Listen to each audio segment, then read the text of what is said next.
Derniers petits ajustements dans les sous-bois mayennais. Dans quelques jours, changement de décor avec 2500 km de pistes et de dunes. Ces deux femmes vont rejoindre les 160 équipages qui participent à l'épreuve au Maroc. Le rallye des gazelles, c'est avant tout une belle aventure humaine.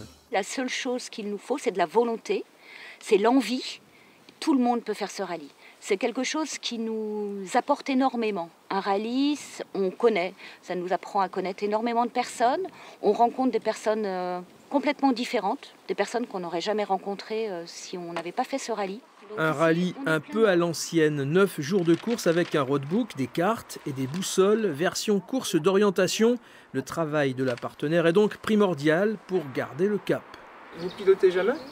Alors je vais peut-être un peu piloter si elle est sympa ? Si elle est sympa et surtout si elle est fatiguée, mais on a plutôt prévu effectivement de garder nos rôles pour être vraiment bien concentrés à ce qu'on fait.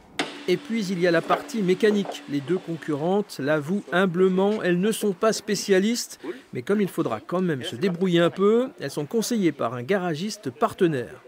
Donc ça, c'est à faire tous les matins quand vous êtes pendant le rallye. À bord de leur bon vieux Toyota de 1991, les deux femmes vont donc essayer de terminer à une place correcte.